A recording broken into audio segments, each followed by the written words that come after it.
반갑습니다, 여러분.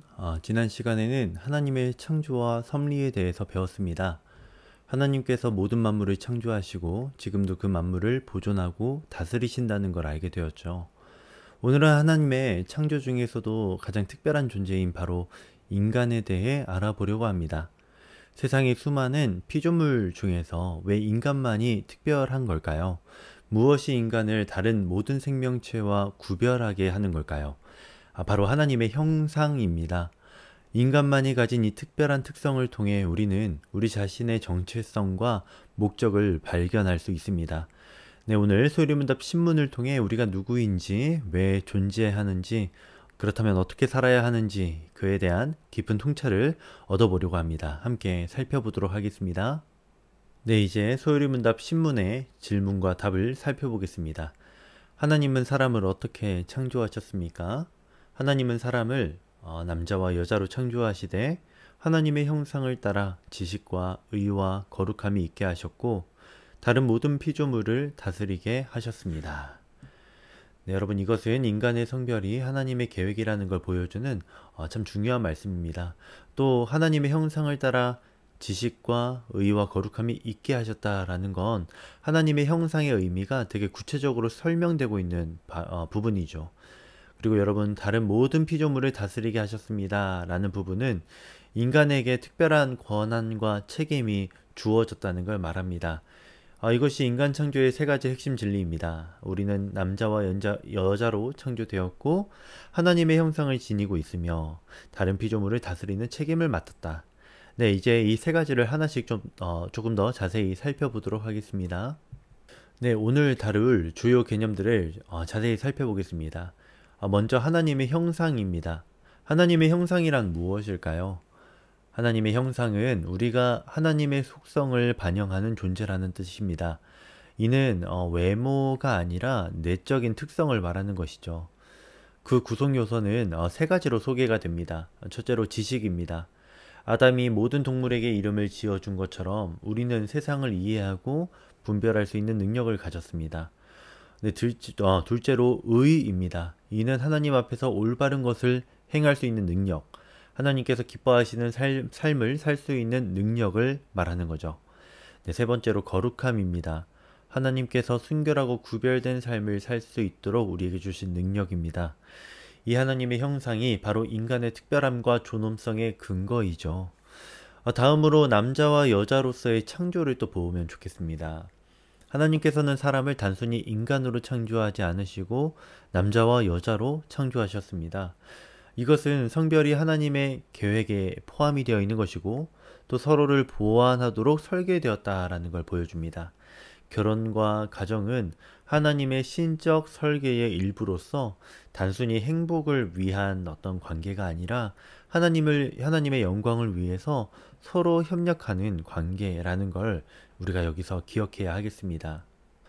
마지막 주요 개념인 다스림의 위임도 함께 보겠습니다. 하나님께서는 인간에게 특별한 직분을 주셨는데요. 바로 청지기 직분입니다.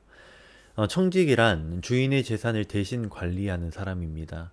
우리는 이 세상의 주인이 아니라 하나님의 세상을 대신 관리하는 청지기입니다.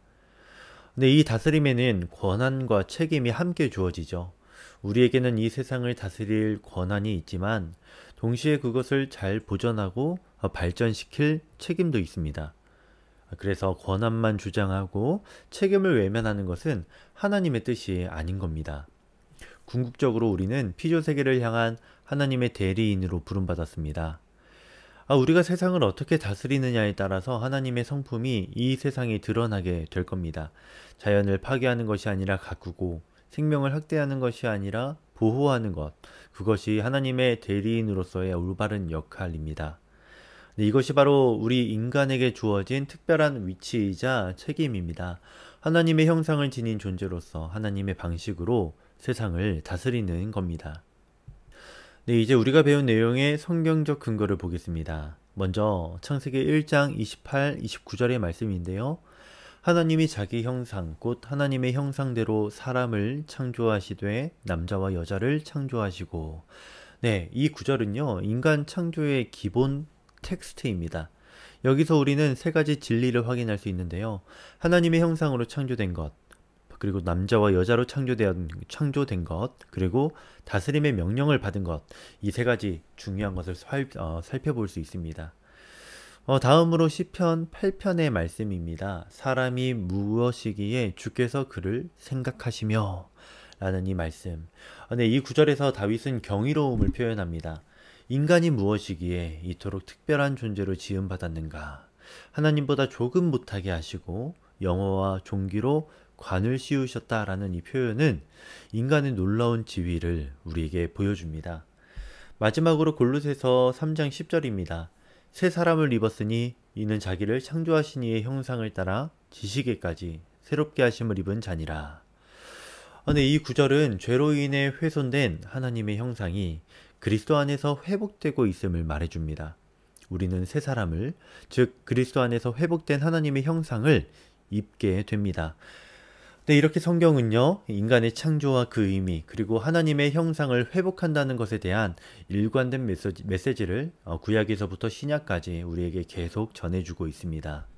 네, 그럼 하나님의 형상으로 창조된 인간이라는 이 진리가 우리 삶에 어떤 의미를 주는지도 살펴보겠습니다.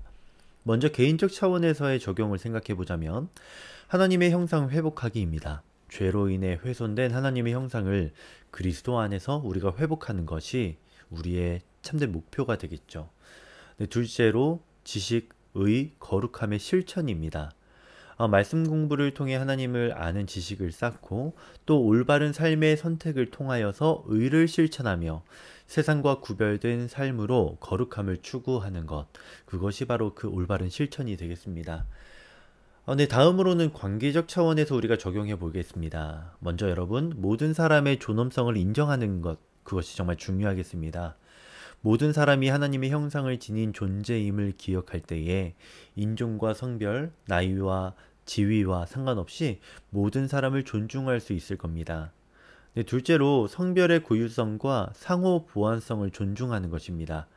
남성과 여성의 다름을 인정하고 서로 돕고 협력하는 관계, 그것이 바로 아름다운 이성 관계일 겁니다. 이런 관계를 여러분 발전시켜 나가시기를 바랍니다. 네, 그리고 마지막으로 사회적 차원에서 적용을 생각해 보자면 첫째로 책임 있는 청지기가 우리가 되는 겁니다. 환경 보호와 자원의 현명한 사용, 그리고 모든 생명체에 대한 존중, 이것들은 하나님의 형상을 반영하는 방식입니다. 둘째로 문화 명령 수행입니다. 우리의 직업, 재능, 영향력을 통해서 하나님의 창조 질서를 발전시키고 아름다운 문화를 창조해 나가는 겁니다. 이처럼 하나님의 형상은 단순한 신학적 개념이 아니라 삶의 모든 영역에 영향을 미치는 실제적인 진리라는 것, 여러분 그것을 꼭 기억하여 주시길 바랍니다.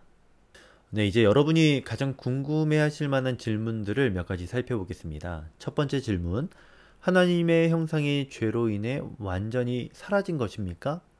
네, 하나님의 형상이 우리의 죄로 인해서 그럼 완전히 사라진 것인가? 라는 질문입니다. 네, 중요한 질문이죠. 많은 분들이 이에 대해서 궁금해하실 것 같습니다. 답은 간단합니다. 아닙니다. 하나님의 형상은요, 죄로 인해 심하게 손상이 되었지만 완전히 사라졌다라고는 말할 수 없습니다. 창세기 9장에서 노아의 홍수 사건 이후에도 하나님은 사람이 여전히 자신의 형상이라는 것을 말씀하셨었습니다. 네, 더 놀라운 건 그리스도 안에서 우리는 이 형상이 점차 회복되는 과정을, 성화의 과정을 경험하게 된다는 겁니다. 네, 두 번째 질문인데요. 현대사회에서 다스림은 어떻게 실천할 수 있나요? 네, 이러한 실천적인 질문도 우리가 생각해 볼 수 있겠네요. 다스림은 여러 방식으로 실천할 수 있습니다. 환경보호나 자원의 책임감 있는 사용, 우리의 직업을 통해서 사회에 선한 영을 미치는 것, 예를 들어서 교사는 학생들에게 지식과 지혜를 가르치고 의사는 고통받는 사람들을 치유하고 부모는 자녀를 하나님의 방식으로 양육함으로써 각자의 영역에서 이 다스림이란 것을 실천할 수 있습니다. 네, 궁극적으로는 모든 영역에서 하나님의 정의와 선하심을 드러내는 것, 이것이 바로 우리가 다스림을 실천하는 방법입니다. 네, 오늘 우리가 배운 내용을 정리해 보겠습니다. 첫째로 인간은 하나님의 형상을 따라 창조된 특별한 존재입니다. 이 세상의 그 어떤 피조물과도 다른 하나님의 속성을 반영하는 유일한 존재입니다. 둘째로 우리는 남자와 여자로 창조되어서 서로 돕고 협력하여서 하나님의 뜻을 수행합니다. 이것은 결혼과 가정의 신성한 목적이기도 하죠. 네, 세 번째, 우리는 피조 세계를 다스리는 청지기로서의 책임을 맡았습니다. 권한만이 아니라 책임을 함께 우리가 기억해야 한다는 것을 여러분 염두하십시오. 네 번째로, 죄로 훼손된 하나님의 형상을 회복하는 것이 그리스도인의 삶의 목표라는 것, 그리고 이것이 그리스도 안에서 가능한 일이라는 것을 여러분 기억하시기 바랍니다. 네, 다음 시간에는 소요리 문답 11문, 하나님의 섭리란 무엇인가에 대해서 배우게 됩니다.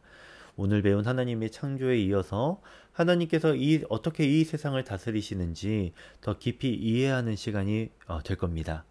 네, 여러분 모두가 하나님의 형상으로 지음받은 존귀한 존재라는 걸 기억하시고 그 정체성에 합당한 삶을 모두 살아가시기를 바랍니다. 여러분 감사합니다.